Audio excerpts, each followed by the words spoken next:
बात अटकती हो पुरुषार्थी जीवन में।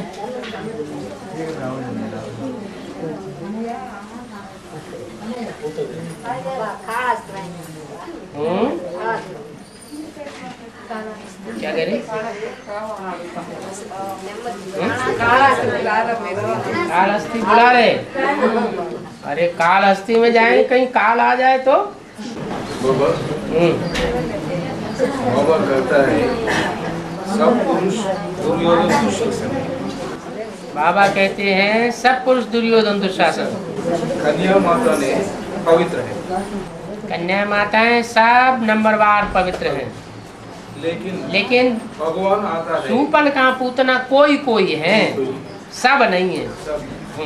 और पुरुष सब Duryodhan, 1 to all, A to Z सब पुरुष दुर्योधन। लेकिन भगवान आता है पुरुष तन में। पुरुष जैसा बनने का कारण क्या है? बाप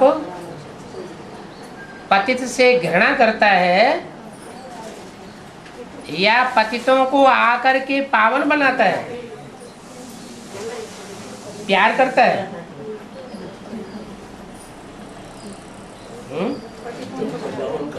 पतितों को पावन बनाता है, आता है उनके नजदीक आता है तो उनसे घृणा करता है या प्यार करता है? प्यार करता है। पतितों से घृणा नहीं करता। और सन्यासी क्या करते हैं?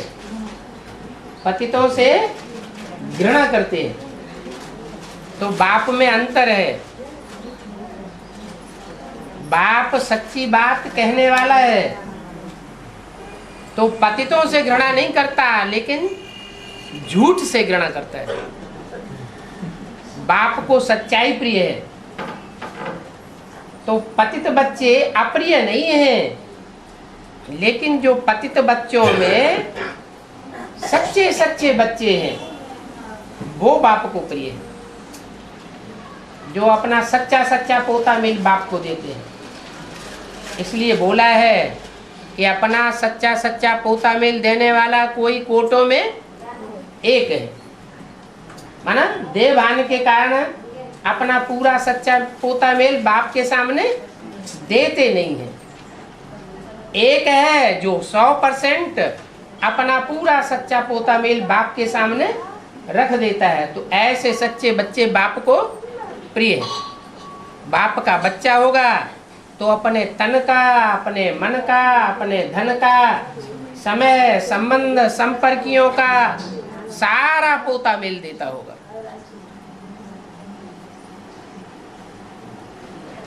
तो क्या बात क्लियर हुई कि कन्याएं माताएं दुर्योधन दुशासन सूपन खां सबको नहीं कहा और पुरुष सबको दुर्योधन दुशासन कहा। फिर भी पुरुष तन में परमात्मा क्यों आता है? किस लिए आता है? हैं? क्या कारण बताया?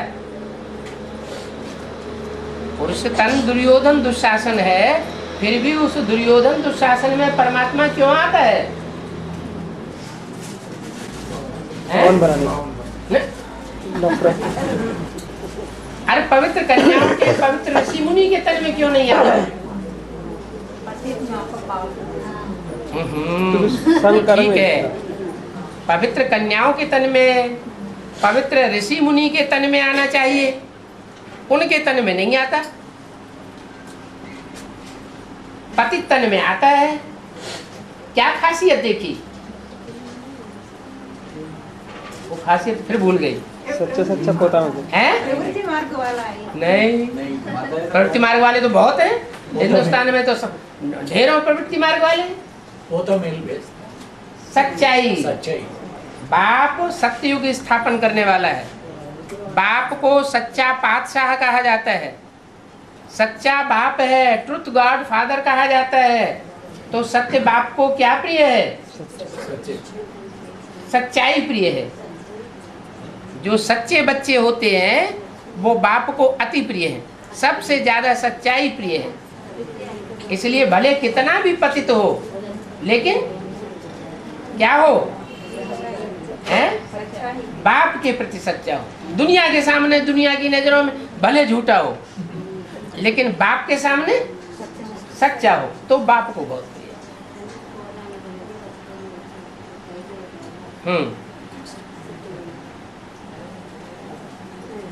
और बाबा, बच्चों के रूप में 4.5 लाख जन्म लेने वाले हैं ना, वो सभी चंद्रवंश से आए तो आती है। बिल्कुल चंद्रवंश से आएंगे, पूरा 4.5 लाख। बिल्कुल ज्ञान चंद्रमा की और संतान होंगे। ज्ञान चंद्रमा के सच्चे बच्चे होंगे। उनमें इस्लामियों वाला बच्चा कोई नहीं होगा। इस्लामियों की औलाद कोई नहीं होगा। सब मम्मा बाबा को प्यार करने वाले होंगे। ज्ञान चंद्रमा ब्रह्मा और ओम राधे सरस्वती, ये दो ही उनकी बुद्धि में समाये हुए होंगे। और कोई इस्लाम धर्म का, मुस्लिम धर्म का, क्रिश्चियन धर्म का मुखिया उनकी बुद्धि में नहीं समाया हुआ होगा। तो 4.5 लाख सतयुग की आदि में और राधा कृष्ण जैसे बच्चों के साथ जन्म लेंगे। और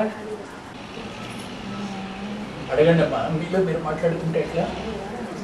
ఏమ్మా, మీకు ఏదైనా అనుమానాలు ఉంటే తండ్రిని అడగండి. మీలో మీరు మాట్లాడుకుంటే बाबा, ఏమొస్తుంది? नायपेट बच्चों की लेट आई दृष्टि से बाबा कहते हैं, बैठो, बाबा कहते हैं कि मुझे सर्वसेबुल बच्चे बहुत प्रिय हैं। बाबा कौन से बच्चों को याद करते हैं? सर्वसेबुल बच्चों को याद करते हैं। जो सर्विस नहीं करते उनको याद नहीं करते हैं। तो कैसे याद करते होंगे? आंखों से याद करते होंगे, हैं? इन 2 नेत्रों से याद करते होंगे। कैसे याद करते हैं? अरे तीसरे नेत्र से याद करते हैं ना। तो तीसरे नेत्र की दृष्टि लेनी है, वो ऊंची है या ये विनाशी आंखों की दृष्टि लेनी है? ये विनाशी आंखों की जो दृष्टि है वो तो अल्पकाल की है। और जो सर्वसेबुल बच्चे हैं उनको तो बाप सदाकाल याद करते रहते हैं। तो सदाकाल की तीसरे नेत्र की दृष्टि जिन बच्चों को मिलेगी वो ज्यादा फायदे में रहेंगे। ये इन आंखों से 2-4 सेकंड बैठ करके याद दृष्टि ले ली, वो ज्यादा फायदे में रहेंगे, हैं? ये दृष्टि तो उनको दी जाती है, इसलिए दी जाती है कि सुबह से शाम तक अपने धंधे धोरी में लगे रहते हैं, सारा दिन याद ही नहीं करते। तो इनकी आंखों को, इनकी दृष्टि को पकड़ करके बैठ करके इनको याद दिलाओ।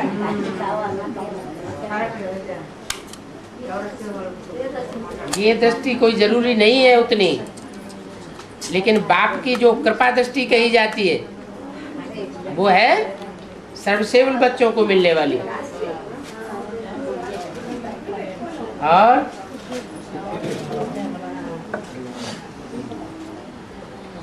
बाबा, अष्टदेव के बारे में प्रश्न है।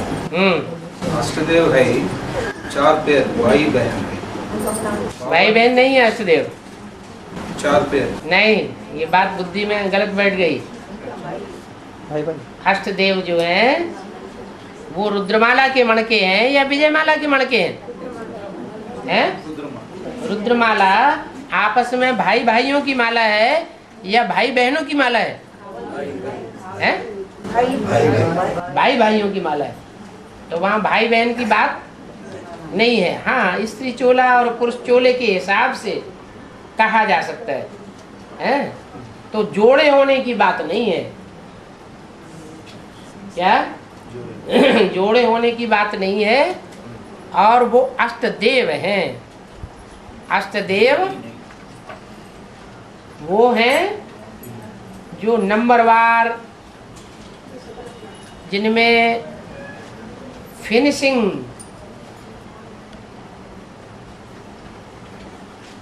8-9 धर्मों के अंतर से कम पड़ जाती है। क्योंकि आखिरी जन्म में वो बाप से बिछुड़ जाते हैं और कोई न कोई धर्म में प्रभाव में आ जाते हैं, इसलिए वो फिनिशिंग में कमी पड़ जाती है और उनके नंबर बन जाते हैं। तो 4 जोड़े हैं, तो चलो भाई बहन के रूप में 4 जोड़े दैहिक रूप में बन लिए। हाँ, उसके बाद उसमें ये 6 है, बाकी 6 है, उसमें इस्लाम, बौद्ध, क्रिश्चियन 6 बाकी 6 है। 6 माना अष्टदेव में 2 पहले बाप और आने वाले माता।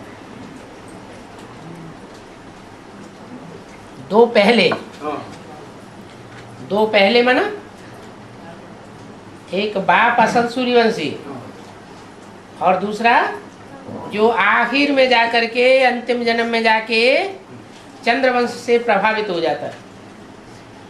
माना थोड़ा सा स्लाइट अंतर, 84 जन्मों में से एक जन्म का अंतर चंद्रवंश का प्रभाव पड़ जाता। तो यूं कहें कि वो जो अंतर पड़ता है वो अंतर फिनिशिंग के हिसाब से उसको चंद्रवंशी में ले जाता है। ऐसे तो 83 जन्म के पक्के हैं। क्या है पक्के? 83 जन्म के अष्टदेव कौन से धर्म के पक्के हैं? सूर्यवंशी हैं, लेकिन आखिरी जन्म में हार खा जाते हैं। हाँ, फिर 2 तो हो गए उसमें, सूर्यवंशी चंद्रवंशी, बाकी 6 है। हाँ बाकी रह गए 6। तो 6 जो है वो इस्लामी, बौद्धि, क्रिश्चियन, सन्यासी, हाँ सन्यासी, सिख है, मुस्लिम मुस्लिम, और सिख। हाँ, सिख धर्म में प्रभावित हो जाते हैं आखिरी जन्म में। हाँ, उसमें कौन कौन भाई बहन थे वो पहले उसमें, इसलिए ये बाकी 6 में कोई भाई है कोई बहन। जो लेफ्ट साइड के हैं वो सब पावरफुल हैं, इसलिए भाई हैं, और जो राइट साइड के हैं वो सब बहनें हैं। भारतीय धर्म, बौद्धी धर्म, संन्यास धर्म, सिख धर्म, ये सब ऐसे धर्म हैं जो बाईं ओर के धर्मों के प्रभाव में आ जाते हैं।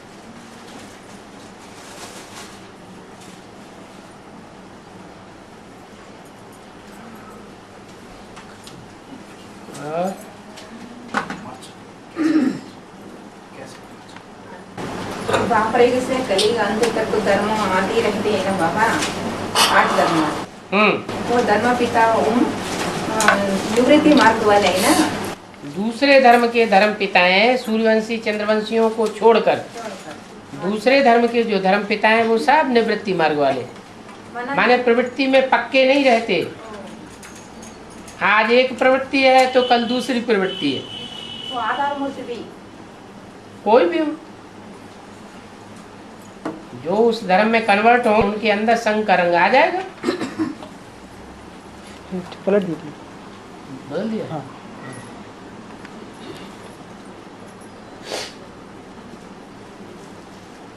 और नव धर्मों के धर्म पिता नव नारायण के रूप में प्रवेश करते हैं ना। 9 धर्मों के 9 धर्म पिताएं नव नारायण का धर्म पिताएं नहीं हैं, वो धर्म की माताएं हैं। क्या? आधार मूर्ति माता है। हाँ, वो नास्तिक धर्म पिताएं जो हैं जिनमें प्रवेश करते हैं, पिता जो है वो माता के दिल और दिमाग पे छा जाता है, दिल और दिमाग में प्रवेश कर जाता है। तो इसलिए वो आधार है। जैसे बीज है पिता और बीज धरणी में प्रवेश कर जाता है, तो वो जो बीज धरणी में प्रवेश कर जाता है, उस बीज को धारण करने वाली धरणी माता कही जाती है। तो वो धर्म की माताएं हैं जो शरीरधारी देखने में आते हैं। वो सभी नारायण बनने वाले हैं। नारायण बनने वाले हैं 9, एक संगम युग का और 8 सतयुग के। आस्तिक धर्म वाले है ना, वो भी प्रवेश करके धर्म स्थापना करते ही ना। जो नास्तिक धर्म का है वो भी प्रवेश करता है, लेकिन वो मानता नहीं है किसी को। मानता नहीं बाबा। आधार मूर्ति कहाँ से आती? वो भी यहीं से आता है, संगम युग से। हाँ जी, क्योंकि संगम युग में नास्तिक भी हैं बहुतेरे। नास्तिक हैं, और सतयुग में भी वो नास्तिक धर्म की आत्माएं प्रजा वर्ग में आती हैं। ऐसे नहीं कि प्रजा नहीं बनती है, आखिरी जन्म में प्रजा वर्ग में आएंगी, लेकिन वो किसी को मानेंगी नहीं। और वही आत्माएं कलयुग के अंत में जब आती है तो उनमें वो लेनिन स्टालिन को प्रवेश करते हैं। राजाई नहीं पाते, क्योंकि राजाई का वर्षा बाप से मिलता है। न वो निराकार बाप को मानते, न वो साकार बाप को मानते। निराकार शिव को नहीं मानते, इसलिए स्वर्ग का वर्षा नहीं मिलता, स्वस्थिति का वर्षा नहीं मिलता। और वो साकार जो एडम आदम है, आदिदेव है, उसको भी नहीं मानते। इसलिए उनको जो विकारी सृष्टि है द्वापर कलयुग की, उसमें भी राजाई का वर्षा नहीं मिलता। तो प्रजा में ही रह जाते, प्रजातंत्र राज्य को ही ऊंचा समझते हैं।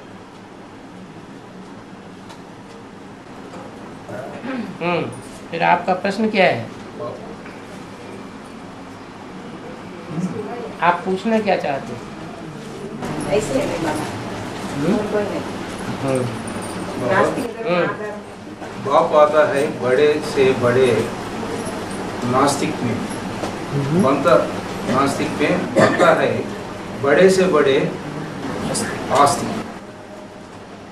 बड़े से बड़ा आस्तिक बनाने के लिए। हाँ, बाप आता है खामी काटे में, है बड़े से बड़ा फूल बनाने के लिए। फिर नास्तिक कैसे बन, कब बने हैं? वो तो सबका बाप है ना। कोई ऐसा मनुष्य है जिसका बाप न हो? वो सारी मनुष्य सृष्टि का बाप है। देवात्माओं का भी बाप है, तो राक्षसों का भी बाप, सूर्यवंशियों का भी बाप है, तो नास्तिक वंशियों का भी बाप है। इसलिए उसको तो सबका बाप बन करके पार्ट बजाना है। बच्चे, तुम्हारा बाप आया हुआ। क्यों? क्योंकि लोहे से लोहा काटा जाता है, विष से विष मारा जाता है।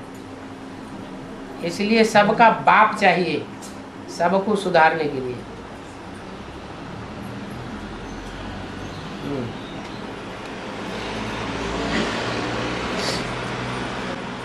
भक्ति मार्ग में कन्निका परमेश्वरी, कन्याकुमारी, कन्निका परमेश्वरी, कन्याकुमारी दोनों को पूज योगी बनती है ना। वो दोनों वैष्णवी देव का गायन है बाबा। हाँ जी, एक को लक्ष्मी कहते हैं, एक को महालक्ष्मी कहते हैं, एक को ब्राह्मण कहते हैं, एक को महाब्राह्मण कहते हैं। क्या? ऐसे ही लक्ष्मी और महालक्ष्मी, नारायण और महानारायण।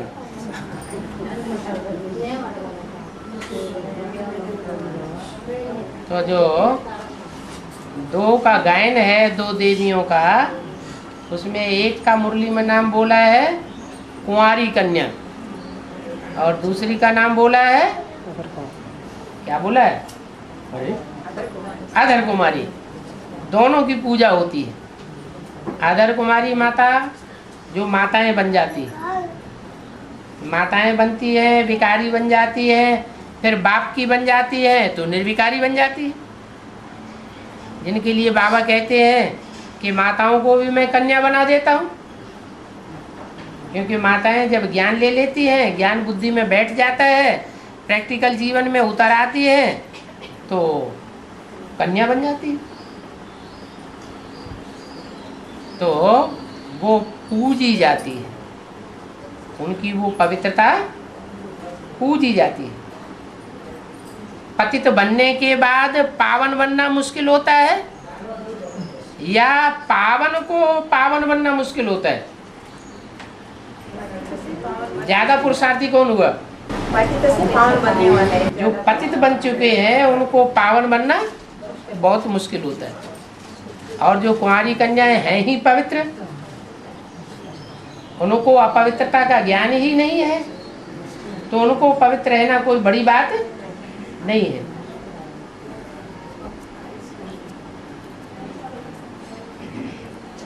जो है ही देवता, उस देवता को देवता बनने में कोई विशेष पुरुषार्थ नहीं करना पड़ता है।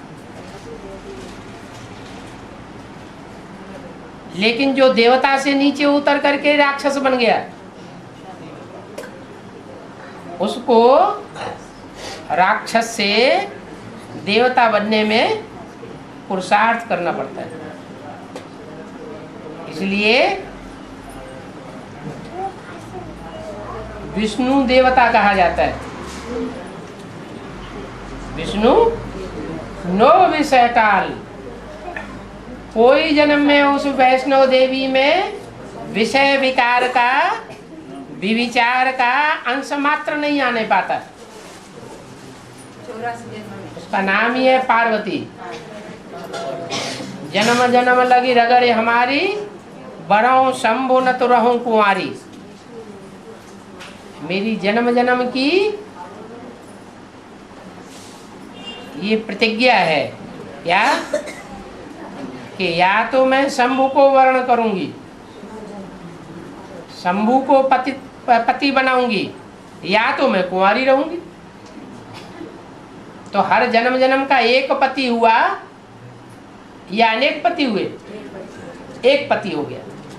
तो जिसका जन्म जन्म का एक पति होगा, उसमें जन्म जन्म की प्योरिटी की पावर समाई हुई है। इसलिए उस आत्मा को एडवांस ज्ञान में शुरू में आना चाहिए या बाद में आना चाहिए? है? हाँ, ये नियम बना हुआ है, उनको एडवांस ज्ञान में बाद में आना है, क्योंकि वो तो है ही पवित्र। आपका तो गांव का ही नाम है तिरुपति है, 2 पत्नियों की कथा प्रसिद्ध है। हैं? 3 पत्नी भी। हाँ, तीसरी भी होती है, वो माया बेटी होती है। बाबा वो बेटी होती है, पत्नी नहीं होती। बीबी ना चाहिए। बाबा खाना से नहीं आते हैं, खाना से नहीं आते उसमें। काला श्री नहीं है। तुम काला श्री आते नहीं क्या पूछते? ओ, कालस्थी क्यों बार बार बुलाते हो? खाना नहीं काला श्री हुआ। ओ, कालस्थी से तो सबको काल से डर लगता है। हाँ, तिरुपति में आओ, तिरुपति में सारी दुनिया तिरुपति में आती है, आप कालहस्ती में बुलाते हैं।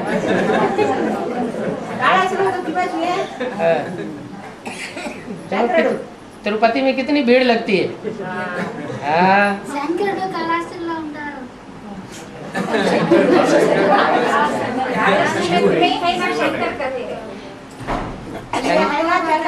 शंकर को कालहस्ती में बुलाओगे तो महाकाल का रूप धारण कर लेगा, फिर सारा खेल खलास हो जाएगा।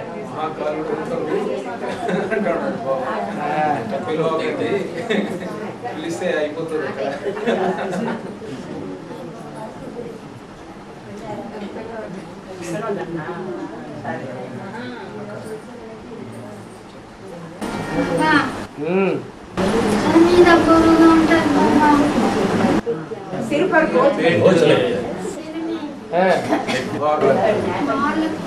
भार लगता है।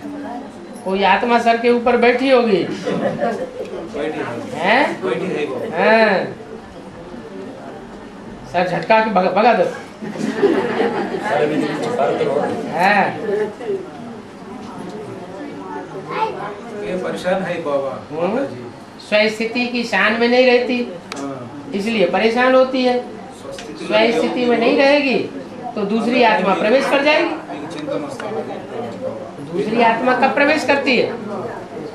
जो अपनी आत्मा के चिंतन में नहीं रहता, ज्यादा देहभान में रहता है, तो उसके ऊपर दूसरी आत्मा सवार हो जाती है।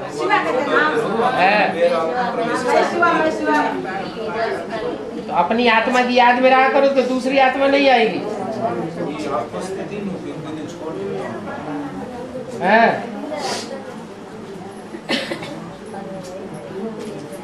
शीशे में देखा है तो काली बिंदी दिखाई पड़ती है? सफेद बिंदी को याद किया करो। अच्छा राम लक्ष्मण सीता तीनों 14 साल अरण्यवास किया ना, उसका यादगार किया जंगल में। यादगार क्या करते हैं? संगम में यादगार क्या? अयोध्या में कब आए? 14 साल पूरे होने के रावण को संहार करने के बाद, रावण को वध करने के बाद 14 साल के बाद अयोध्या में आ गए। अयोध्या माना युद्ध नहीं, जहाँ युद्ध नहीं होता। और अभी तो क्या हो रहा है? युद्ध हो रहा है। अभी तो युद्ध हो रहा है। जब युद्ध होना बंद हो जाए, नई दुनिया की सौगात मिल जाए, तो समझ लो 14 साल हमारे पूरे हुए। स्वप्न में कनपड़ता ఉంటారు బాబా మీరు ఎప్పుడు स्वप्न में बाबा स्वप्न में बाबा आता है, और स्वप्न में बाबा आता है और जागते पे भूत आता है। స్వప్నంలో బాబా వస్తాడు, ఏమే స్వప్నంలో బాబా వస్తాడు, మరి నిద్రపోయేటప్పుడు భూతం వస్తుంది। निद्रा नहीं, सपने में निद्रा में बाबा आता है और जागृत अवस्था में देवान रहता है, इसलिए भूत आता है। नहीं बाबा क्या? स्वप्न में आता है ना, वो तो सो जाती है आत्मा। उस समय तो आत्मा सो जाती है ना, तो इसलिए उस समय बाबा याद आता है। और जब जगते हैं तो देवान आ जाता है, तो देवान के ऊपर आत्मा सवार हो जाती है।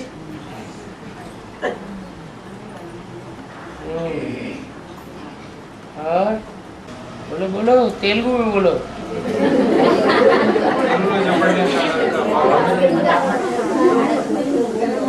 तेलुगु चप्पू।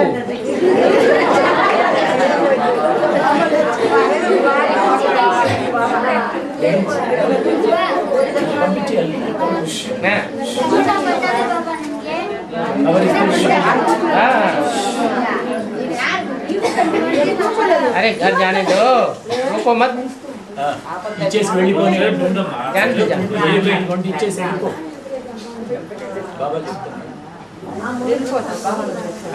हाथ देना खत्म ना बाबा। हाँ हाँ बाबा पढ़े नहीं सुनो, क्या करना? मुरली क्या पढ़ते, टीवी देखते, टेप रिकॉर्ड देखना तो सुनना। क्या कह रहे? पढ़े नहीं ना, पढ़े नहीं ना। हाँ उन्हें क्या पढ़ते हैं बाबा के? मुरली क्या पढ़ ले सकते हैं? रेडियो तो भी, टीवी तो भी देखना बाबा को। समझा? బాబా ఇప్పుడు చదువు రాని వాళ్ళకి చదువు బాబా చదువు లేదు కదా, టీవీ చూడాల్సిందే, చూడాల్సిందే కదా, వాళ్ళకి అట్లా ఏం చెప్పుకోవాలని అడుగుతున్నది బాబా। हाँ, अभी तो पढ़ने की और लिखने की दरकार ही नहीं, और किसी से सुनने की भी दरकार नहीं।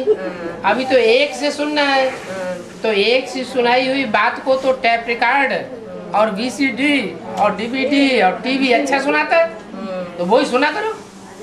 वो सुना हाँ, वही सुना करो। हाँ ठीक। आए दूसरे आदमी बाबा पूछो को बोले तो मैं पूछे और दूसरे आदमी ने प्रश्न पूछो बाबा हाँ तो बाबा को क्या पूछो, तुम तो मुरली पढ़ी है, मुरली में तो बताया है कि सन्मुख सुना सो फर्स्ट क्लास, और कागज में पढ़ा थर्ड क्लास, और जो टैप रिकॉर्ड में सुना वो सेकंड क्लास। तो तुम सेकंड क्लास मान लो, फर्स्ट क्लास मान ले लिया आज, और क्या चाहिए है? अच्छा बाबा, आज खाना सुनाओ बाबा। ठीक है, आज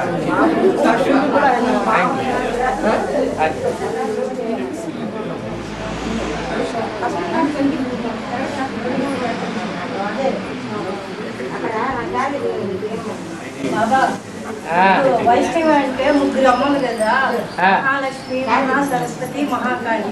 ఆ తీన్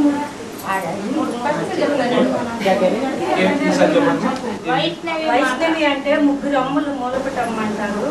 మహాలక్ష్మి, మహాకాళి, మహాసరస్వతి వాళ్ళు సాకారంలో. वैष्णवी देवी हाँ। कहता है तीन माताएं, तीन माताएं हैं। हाँ हाँ हाँ कौन कौन कौन है? तीन माताएं कौन कौन?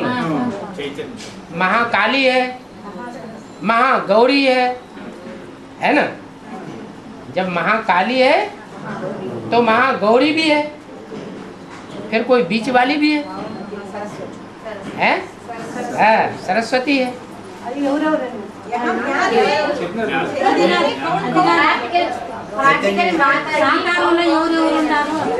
एक అదే చెప్తూ ఉంటారు కదా బాబా, మహాగౌరి, మహాకాళి, మధ్యలో సరస్వతి అని చెప్తాడు బాబా.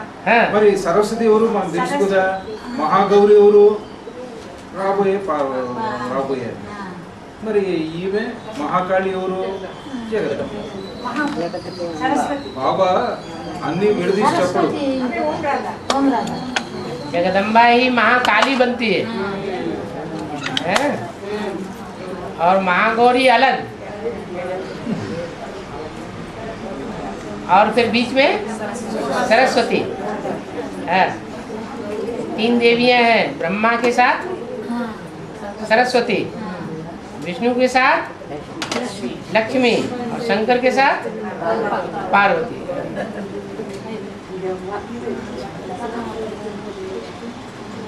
और बाबा ये माता ने बता रही है गायत्री माता को 5 सिर दिखाए, इसलिए गायत्री को 5 सिर 5 सिर दिखाते हैं। हाँ। नहीं 5 बोल रहे हैं। ये बोल रहे हैं, लेकिन नाम क्या है? गायत्री गायत्री। 3 का गायन है। गाय माना गायन, त्रि माने 3 देवियों का गायन है, वही गायत्री। हाँ जी।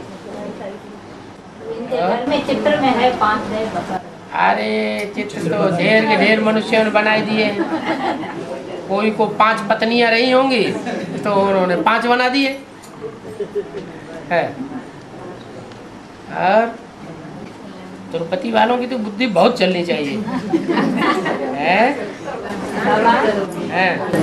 जय माता ने बता रहे हैं शंकर को 5 सिर दिखाए ना। शंकर को जो 5 सिर दिखाए हैं वो ब्रह्मा के ही 5 मुख हैं, पंचानन जिसको कहते हैं, वो कोई दूसरे नहीं है।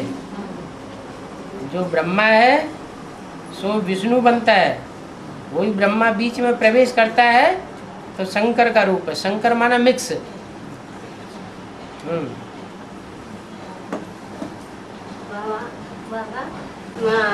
రాముల వారి మీద జంగిల్ మే లవకుశన యుద్ధం చేస్తారు కదా, ఇద్దరు లవకుశులు అంటే రాముల వారి పైన. అప్పుడు ఈ అంటే గారి అంటే గుర్రము జంగిల్ మే అడవికి తీసుకొని వెళ్ళినప్పుడు యుద్ధం చేస్తారు కదా, ఆ లవకుశు ఎవరు యుద్ధం చేసేది? में बोलता है वो राम से युद्ध किया। हाँ युद्ध किया। हाँ लवकुश लवकुश ने युद्ध किया। हाँ वो जी। लवकुश कौन है? तो जो इस्लामी है, जो इस्लामी बच्चा है, राम के 3 भाई हैं ना, उनमें से जो 2 भाई हैं उनमें क्या है, इस्लामी का बीज, और एक है क्रिश्चियन का बीज। एक प्यार का पार्ट बजाता है, भले देह का प्यार करता है, क्या देह का प्यार करता है लेकिन प्यार का पार्ट बजाता है, इसलिए वो है लव। लव माना प्यार का पार्ट बजाने वाला। ज्ञान बुद्धि में नहीं बैठता ज्यादा, लेकिन प्यार का पार्ट बहुत बजाता है। और दूसरा है कुश। कुश माने कांटे जैसी एक घास होती है, उसका नाम होता है कुश। कुश माना कांटा, क्या वो कांटा जो है वो एटम बम बनाता है। एटम बम बना के सारी दुनिया को दुख देता है, तो कांटे का नाम रख दिया उसका लव। और कुश, कुश माना कांटे समान। 2 बीज रूपात में है।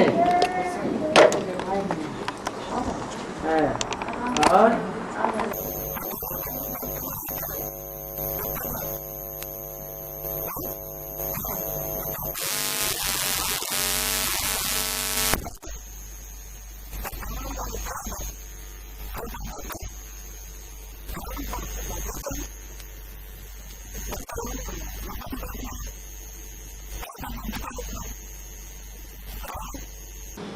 जो माँ है उसका काम है माता का। माता जो है वो बच्चों की परवरिश करेगी कि बाप की परवरिश करेगी? माँ जो है वो बाप की परवरिश करेगी, बाप की पालना करेगी या बच्चों की पालना करेगी? बच्चों की पालना करेगी। यज्ञ के आदि में भी ब्रह्मा दादा लेखराज ने बच्चों की पालना की या पति बाप की पालना की है? बच्चों की पालना की।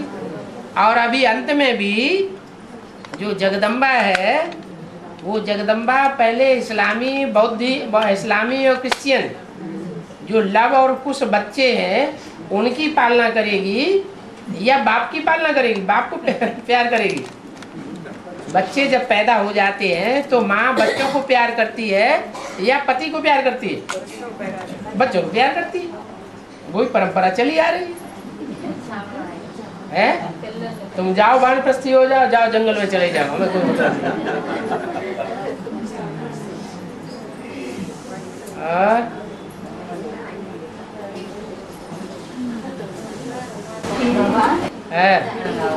रामायण में लक्ष्मी कौशल्या सुमित्रा कहते 3 में मिलकर राम जी को क्यों अपने वनवास में भेजा, अरण्यवास में 14 साल इसलिए भेजा है? कौशल्या सुमित्रा कहते 3 जन मिलकर राम बाप को जंगल को भेजाया ना। कौशल्या ने थोड़ी भेजा है, कई जिसको कई पति थे उसने भेजा होगा है। जिसको एक हो वो थोड़ी भेजेगा, जिसकी बुद्धि बिखरी हुई होगी, जिसको एक बाप दूसरा न कोई। एक राम बाप में जिसकी बुद्धि लगी हुई हो वो काहे के लिए जंगल में भेजेगा? जंगल में कौन भेजता है? असुरों का संहार करने के लिए जंगल में भेजा जाता है। तो कौशल्या ने भेजा क्या? फिर कई ने भेजा। निमित्त कैकेयी बनती है और मंथरा दासी बनती है। तो दास दासी बनने वाली आत्माएं हैं वो जंगल में भेजती है।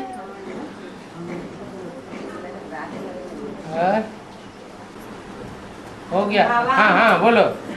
మహాభారతంలో ద్రౌపది రాత్రిలో శవాల తినబోతుందని భీముడు చూపిస్తాడు కృష్ణుడు కాపలా కాసి.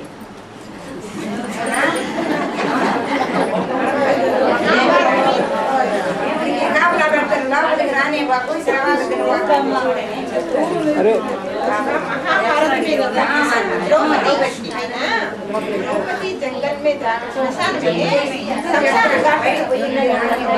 लाश है ना, खाने की जल्दी है, लाश खाने की जल्दी है द्रौपदी। द्रौपदी क्या करती? लाश संसार में लाश है ना, लाश खाने के लिए चलती। वो भीमसेन है ना, वो बाहर में अंदर जाने की ना मानती द्रौपदी। अरे वो कथाएं तो सब एक ही हैं, चाहे हरिश्चंद्र राजा की कथा समझ लो और चाहे भीमसेन की और द्रौपदी की कथा समझ लो, हैं तो सारी एक ही कथाएं हैं। हरिश्चंद्र की जो कथा है उसमें तारामती शमशान घाट में जाने के लिए वो रोकता है कि तेरे को हम बच्चे को दफन नहीं करने देंगे, ऐसे ही भीमसेन उसको रोक देता है। सारी कथाएं अलग अलग तरीके से अपनी अपनी बुद्धि से लिख दी है।